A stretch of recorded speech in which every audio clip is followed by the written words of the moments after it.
Boomers, welcome back. I thought I'd throw this video out this morning with limited planning about the election. Good evening, Boomers.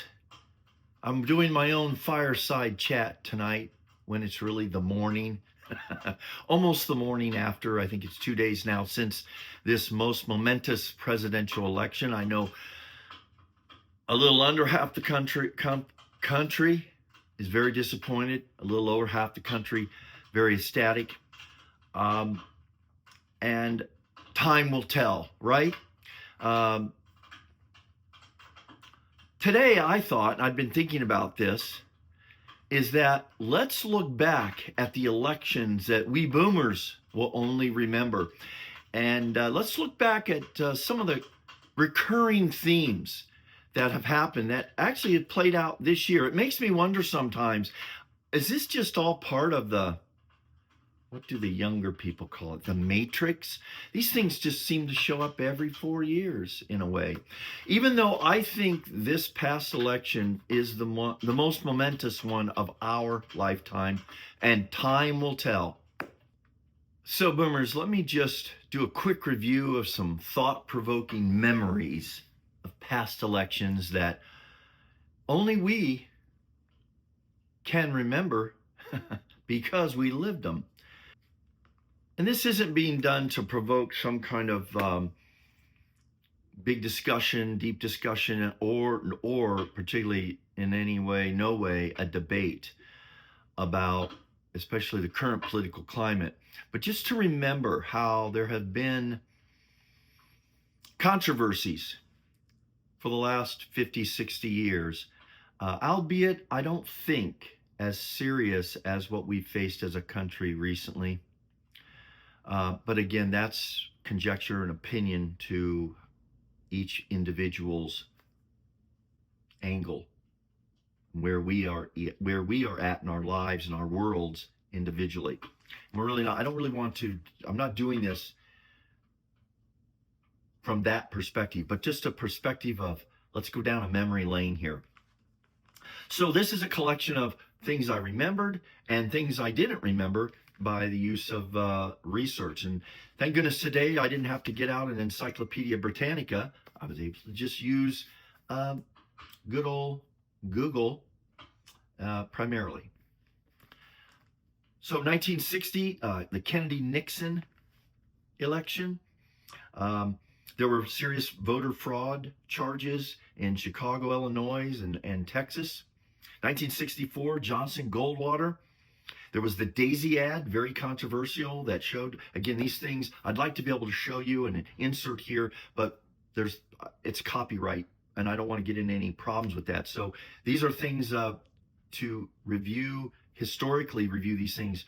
Absolutely do your own searches and look these things up. They're very interesting historically. But the Daisy ad was that little girl with daisies in a field, I think, of daisies, but then there was a nuclear bomb going off. Back then it might have been more considered an atomic bomb. And it was referencing that if implying Goldwater, if he was elected, it would provoke a nuclear war. And the world and life as we know it would be basically come to an end. So there was a lot of fear mongering through that.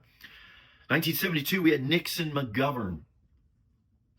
Of course, during this elections part, this was when the Watergate break-in took place, which is where the plumbers went in to fix a pipe or something in the Watergate Hotel, where the DNC headquarters was located.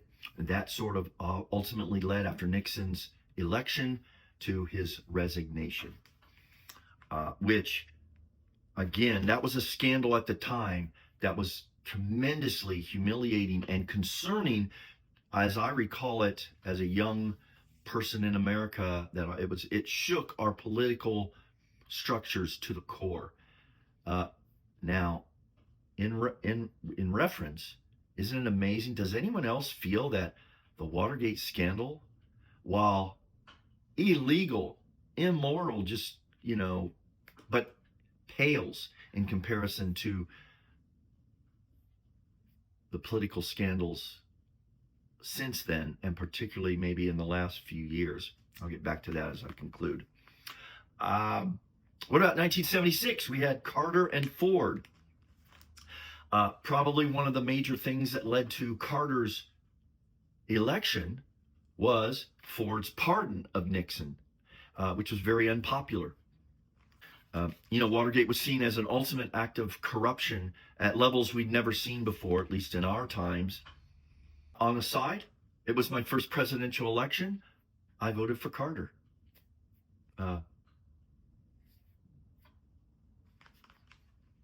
1980, Reagan, Carter.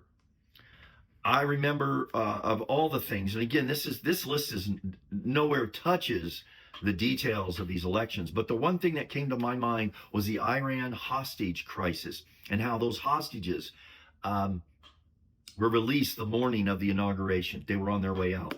I remember feeling like Carter had failed in his foreign policy there, and I think he did. Had no respect. But as soon as a new president was coming in, particularly one like Reagan, the feeling back then that I had was, okay, they're afraid of Reagan. Now, in looking at that, I did not remember nor was aware that there was allegations that the campaign for Reagan had made an agreement to release the hostages and wait to release the hostages until his inauguration, to dramatize that. If there's never been any kind of confirmation of that, but there's certainly speculation. That would be a hard one. That would just be, the manipulation of something like that is really would be terrible. But again, there's no proof of that. Although this sign of strength that Reagan had started right from the start, at the start of his presidency, was a welcome relief. I will say that Carter gets a lot of criticism about his foreign policy, and yet I still hold him in high regard. He was there were weaknesses and strengths, but I can't. Seemingly lost in his foreign policy was an amazing agreement, an accomplishment where he had Anwar Sadat of Egypt and Menachem Begin of Israel sit down in the Camp David for the peace accords, that was earth-shattering there, and really quite the step of peace. Never before at that time attained. It's a fond memory of his foreign policy victories, even though he had some defeats. One of the other controversies is when Reagan was doing a sound check. Remember, this was recalled as I was looking this stuff up, and he made a joke about that, something in regard to Russia. Yeah, it was Russia. He was joking, and when he said the bombing will begin in 5 minutes, there's a whole story about that. It's pretty funny, but it was taken seriously. He received a lot of criticism about that, and Russia supposedly responded. They obviously found no humor in that, but that's some controversies there politically. 1996 was Clinton and Dole. There was a big scandal, a finance scandal with the Clinton campaign that he had received funds from China. Some of these things you'll see recurringly all these years. It makes you wonder if we're in the Matrix. Where are we being manipulated through these things? I don't know, but it's like, it just seems history tends to repeat itself, yeah? So 2000, we had the Bush-Gore presidency. Of course, we had the hanging Chad controversy. Again, the Supreme Court got involved to just help decide that election. I remember that being we started to see more and more increasing challenges with our electoral system. Now, transitioning, even though to lighten things up as we enjoy the fire, let me just give a summary of some of the most comical, humorous memories of the past 50, 60 years of our presidential elections that, again, we boomers will remember. And I encourage you to go back and enjoy some of the clips of the comedians of the time poking fun of the elections. 1968, Nixon went on laughing and said, "Suck it to me." I'm not sure. That is the image, right, of Nixon? But we take this really awkward individual, and it didn't really play that well as it turned out. 1972, McGovern's vice presidential pick, Thomas Eagleton. The comedians had a heyday with him saying he was behind his VP pick 1,000%, and a few days later, they replaced him. 1980, Reagan Carter. Reagan's zinger to Carter, "There you go again." Again, played up big time, and it's to this day probably one of the most characterizations used when thinking of Reagan. There you go again, and well, there you go again. 1984 was Reagan Mondale. This is one of the best of all time. Reagan's age was brought into question, and during the debate, when Mondale brought it up, Reagan responded in only the way he could that he wouldn't exploit for political purposes his opponent's youth and inexperience. And I guess even Mondale laughed at that one. Continuing some other thoughts, back to Nixon, his "I'm not a crook," or I didn't confirm whether he actually said it. I think he did actually. And then, and of course, the comedians then "I'm not a crook," and they portrayed him with his sweaty appearance and his jowls. That's a pretty good one. Other funny presidential candidate characterizations. Ross Perot, there's a classic one. He had a very down-to-earth style, very straightforward, short phrases, talking about, putting up the hood of the truck and getting in and taking a look and all these kinds of things. Those were very good. But I think it was Dana Carvey that did him to a T. Ford, his clumsiness, hilarious, and tripping, falling. And Ford was one of those guys that he was one of the most athletic presidents for sure. He played on a team I will not mention by name because I'm from Ohio, and those of you who know, you know. And so he was quite athletic, and it's interesting because the characterizations of him kind of being falling and tripping was it made him kind of lovable, made him feel more human. Whereas, again, my co-host, I think, wants something to say about this, but when Biden falling up the stairs and that type of thing, it did show his decrepitness in a way. It added to his concern of his age, and it was also done very much so more in mean-spirited, which is a kind of a difference between then and now. Let's go back to Carter real quick. I've got some other notes about his folksy Southern charm. He would say, "Hi, I'm Jimmy Carter," and big smile, kind of John Elway smile, if you know what I mean. One thing I recall about Carter was his brother Billy. Those are some great memories. And Billy Beer, I have to say, I never experienced any Billy Beer, but Brother Billy became about as famous as Jimmy did. I love Dana Carvey's impressions of Bush, first Bush Sr. There's a great clip out there on YouTube where he's doing the impression of President Bush Sr. while he's at a gathering and Bush is there, and he just nails it. I always loved one of my favorite catchphrases that he would use is "wouldn't be prudent at this juncture," and he had to hand things down. And those are good memories. Those are fun times. It really is good that you could join us today. Stay tuned when I officially introduce my co-host. She, I think, reminds me of that every day. But I've assured her she will be properly introduced in a future, soon to be coming produced video. Okay.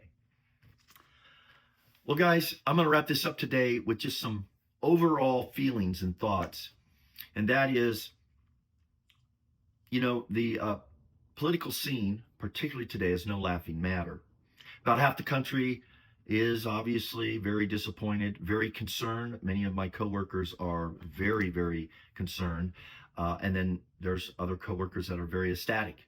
about the outcome of our 2024 presidential election, with President-elect Trump for the second time being elected by an overwhelming, uh, I wouldn't call it an overwhelming majority. What I keep telling people is there's almost half this country that's definitely not supporting. So that tells me we're still a very divided country, although it was a clean sweep in terms of states carrying states that he was not expected to carry.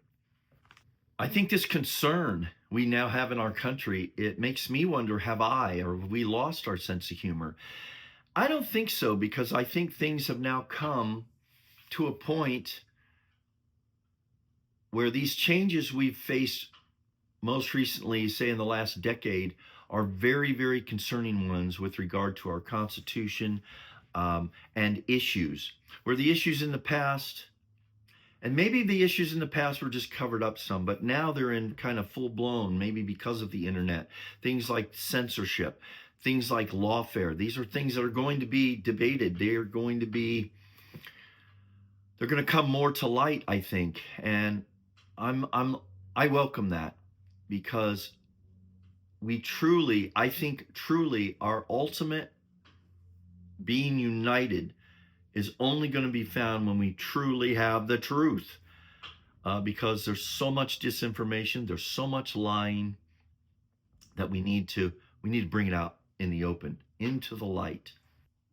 I don't know if I should say this or can say this, but I think today, in the last few presidential elections, we've had the practice of character. I don't want to say the word. Maybe I'll put it up in a text. But we've attacked characters to a depth that I don't think we've ever done before, because it was seen as so inappropriate to bring not only some of the means that we would go to, the links we would go to discredit and to embarrass and to ruin an individual. And this is all levels of politics today, not just presidential. That in the past, the decorum it was hands off. You just wouldn't say things, as particularly if the truth was skewed to make those points, or if they were outright lies. And that concerns me. And that concerns me no matter what side of the political aisle we are on. My final comment is, I hope that we might hold accountable things in our communications that are lies. And what really concerns me, and this is bringing to a forefront, is the use of AI, where they're saying that things now can be created, produced with voice, the person's voice, mannerisms, and everything, to say and do whatever a narrative, a group of people want the narrative to say. This possibly is our greatest threat to our freedom and the greatest threat to our country. And it all started kind of with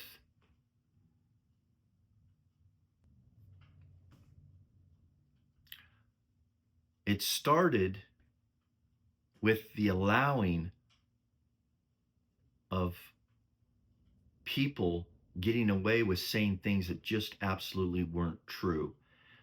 It's just very concerning. Well, I've kind of been all over the board here a little bit in recalling these different memories of past presidential elections and politics.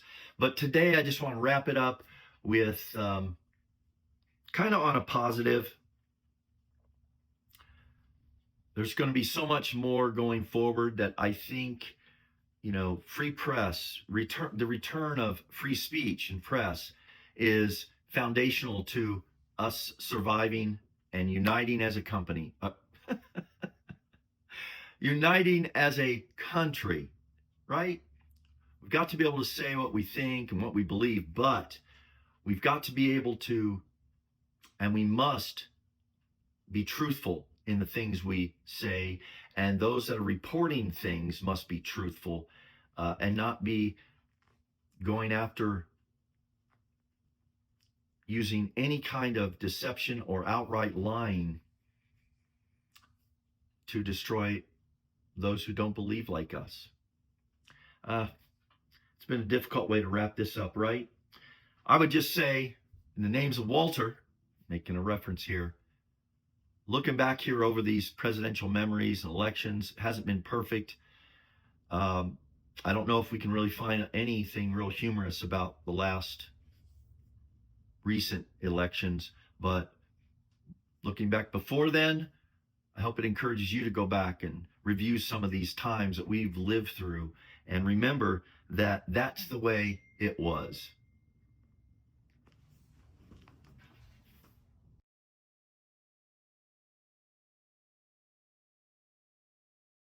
And my co-host has just reminded me, check out the newsletter, which is I'll be getting back to.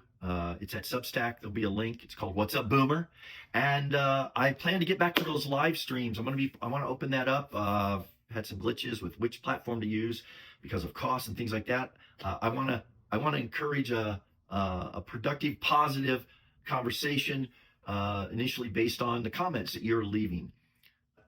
I appreciate all of you who have left comments, who've given the thumbs up, who've subscribed. Really appreciate you. So with that said, what do you say, baby girl? Yeah. Later, boomers.